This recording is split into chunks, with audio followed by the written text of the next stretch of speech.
ചെയ്യുന്നറിയാം? ചെറിയൊരു ധ്യാനം. നമ്മുടെ മനസ്സിന് ഏകാഗ്രത കിട്ടും. അതോടൊപ്പം മാതൃ പിതൃ ഗുരുവന്ദനം ചെയ്തു.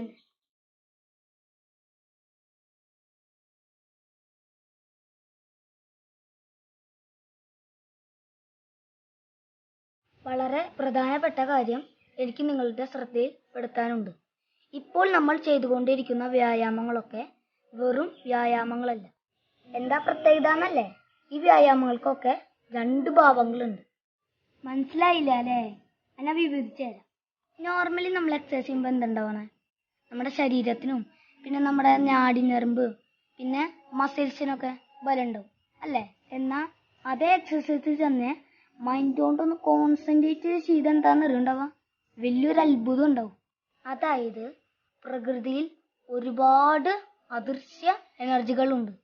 അത് നമ്മൾ ഈ വ്യായാമത്തിലൂടെ അതിനെ ആഗീകരണം ചെയ്യും. അങ്ങനെ എനർജി കിട്ടാൻ ബുദ്ധിമുട്ടാണ്. ഞാൻ പറഞ്ഞില്ല നേരത്തെ, നല്ല കോൺസെൻട്രേഷൻ വേണം. ഇപ്പോൾ എനർജി കിട്ടാൻ തുടങ്ങിയ ഒരുപാട് കഴിവുകൾ നമുക്ക് കിട്ടും. പിന്നെ എന്ത് ചെയ്താലും നമ്മൾ വിജയിക്കും. എനിക്ക് അങ്ങനെ കുറച്ച് അനുഭവമൊക്കെ ഉണ്ട് കേട്ടോ. ഉദാഹരണം, കളരിയിൽ അച്ഛൻ ഇതിൽ പഠിപ്പിച്ചു തന്നാൽ പെട്ടെന്ന് പഠിയും. പിന്നെ മറച്ചിലൊക്കെ ഇല്ലേ, അത് നമുക്ക് ഒരു ഭയം ഉണ്ടാവില്ല. പിന്നെ അതുപോലെ വാളുവലി, വടി തിരിച്ചല്, പിന്നെ പഠിപ്പ്. പിന്നെ എനിക്ക് ചെറിയൊരു മടിയൊക്കെ ഉണ്ട്, അതിൻ്റെ ഒരു ദോഷം. ഈ വ്യായാമങ്ങൾ ചെയ്യുമ്പോൾ എങ്ങനെ 2 ഗുണങ്ങൾ കിട്ടണേന്ന് ഞാൻ വ്യക്തമായി പറഞ്ഞുതരാം. പക്ഷെ വീഡിയോ ശ്രദ്ധിച്ചു കാണും. അപ്പോൾ ആദ്യത്തെ 2 വ്യായാമങ്ങൾ നിങ്ങൾ ചെയ്യുന്നുണ്ടെന്ന് ഞാൻ വിശ്വസിക്കുന്നു. പിന്നെ ഒരു കാര്യം ഓർക്കുക, നമ്മൾ കളരി വ്യായാമങ്ങളിലേക്ക് എത്തിയിട്ടില്ല. ഇത് അതിനു മുമ്പുള്ള ഒരു ഒരുക്കങ്ങളാണ്. എന്നാ റെഡി അല്ലേ? ശരി, നമുക്ക് പോവാം. വരൂ.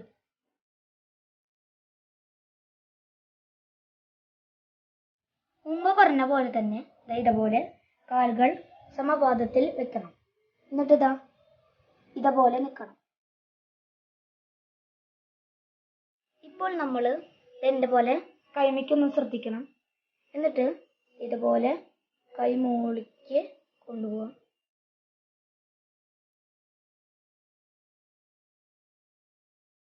അതുപോലെ തന്നെ താഴത്തേക്കും വരാം.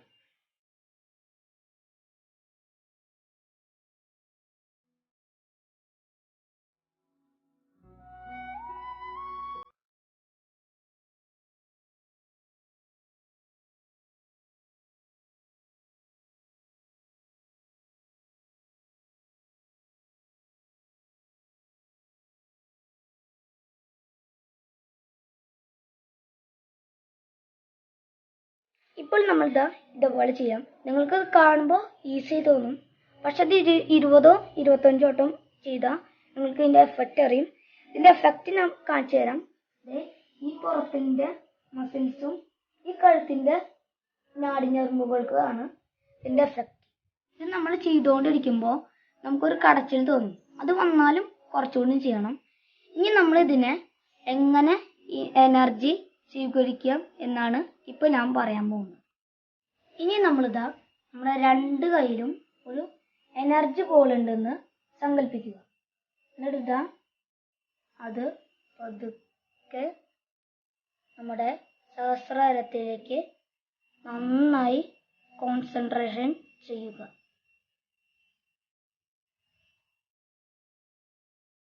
ആ എനർജി നമ്മുടെ സഹസ്രാരത്തിലേക്ക് ലയിക്കുന്നതായിട്ട് സങ്കല്പിക്കുക.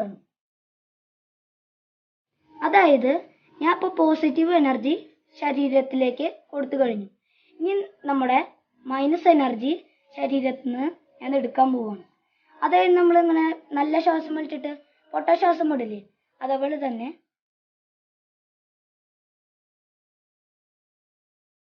ഇപ്പൊ എൻ്റെ കയ്യില് മൈനസ് എനർജിയാണ്. ഇത് ഞാൻ ഈ ഭൂമിയിലോട്ട് കളയുകയാണ്.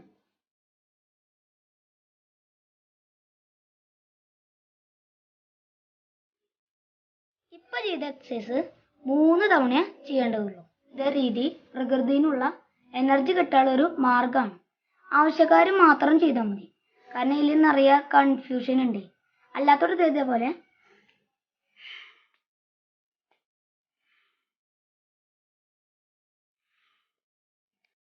ചെയ്ത 3 എക്സസൈസും ഞാൻ ഇപ്പൊ കാണിക്കാട്ടോ.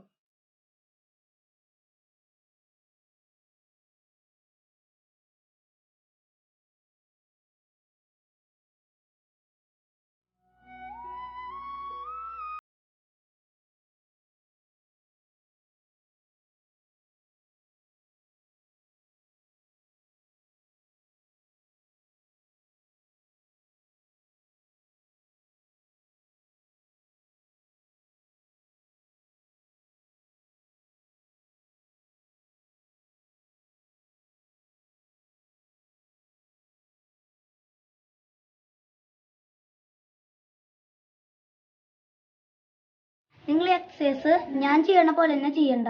നിങ്ങൾക്ക് പറ്റണ അത്രയ്ക്ക് മതി. പക്ഷെ നിങ്ങളിത് ചെയ്ത് ചെയ്ത് നിങ്ങൾക്ക് നല്ല വഴക്കം വന്നാൽ നിങ്ങൾക്ക് ഒറ്റ അസുഖവും വരില്ല. എള്ളെണ്ണയോ കടുകെണ്ണയോ വെളിച്ചെണ്ണയോ അങ്ങനെ എന്തെങ്കിലും ശരീരത്തിൽ തേച്ച് പിടിപ്പിച്ച് ചെയ്യണത് ശരീരത്തിന് ഒന്നുകൂടി നല്ലതാണ്. ഓരോ വീഡിയോയും പോസ്റ്റ് ചെയ്യാൻ മനഃപൂർവ്വം ഞാൻ ടൈം എടുക്കുന്നതാണ്. കാരണം നിങ്ങൾക്ക് പഠിക്കാൻ സമയം കിട്ടണ്ടേ. അപ്പം ഞാൻ വൈൻഡപ്പ് ചെയ്യാൻ പോവാണ്. എന്തെങ്കിലും സംശയം അല്ലെങ്കിൽ സജഷൻസ് ഉണ്ടെങ്കിൽ ഒന്ന് കമൻറ്റ് ബോക്സിൽ ഇട്ടോളൂ. നിങ്ങളെല്ലാവരുടെയും അനുഗ്രഹം ഉണ്ടാവണം.